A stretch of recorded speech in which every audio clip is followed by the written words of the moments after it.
Before we were the only ones, the world belonged to the makers. If you could travel back 50,000 years, you wouldn't find an empty planet. You would find a world shared by different kinds of humans. Some looked just like us. Others were built for landscapes that would break a modern person. Take Homo erectus. They walked the earth for nearly 2 million years. To put that in perspective, every city we've ever built, every war we've fought, every language we've spoken, all of it fits into a tiny fraction of their time. Their stone tools barely changed for hundreds of thousands of years. It wasn't a lack of imagination, it was perfection. What they made worked so beautifully they never needed to change it. But the world changed around them. And quietly on an isolated island, the longest-running empire the Earth has ever seen simply ran out of room. Then there were the Neanderthals. For decades, we wrote them off as dim, brutish cavemen, but they were masters of survival.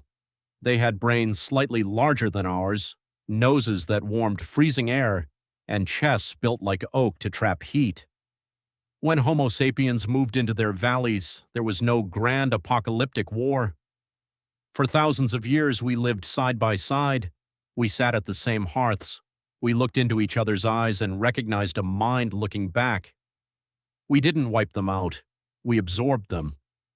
Neanderthals generally lived in small, isolated family pockets. When the climate shifted, those pockets grew too small to survive on their own. Their bloodlines didn't end. They were simply pulled, like thin threads, into our massive rushing river. And then there are the ghosts, the Denisovans. We can barely find them in the ground. Almost everything we know comes from a single finger bone found in a Siberian cave. Yet their genetic shadow is enormous. High on the Tibetan plateau, modern people carry a Denisovan gene that allows them to breathe easily in thin air where others would choke. We weren't the strongest. We weren't the smartest.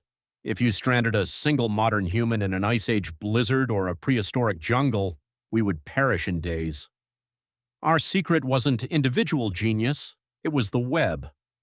Homo sapiens didn't just live in groups, we built networks. When one of our communities faced a crisis, the knowledge they learned didn't die with them.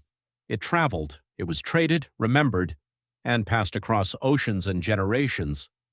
We survived because we were flexible enough to reorganize and connected enough to remember. Today we look up at the stars and wonder if we are alone in the universe. We feel a strange, haunting loneliness. But perhaps that isn't because of what lies ahead of us in space. Perhaps it's a deep evolutionary memory of the family we left behind in the dark.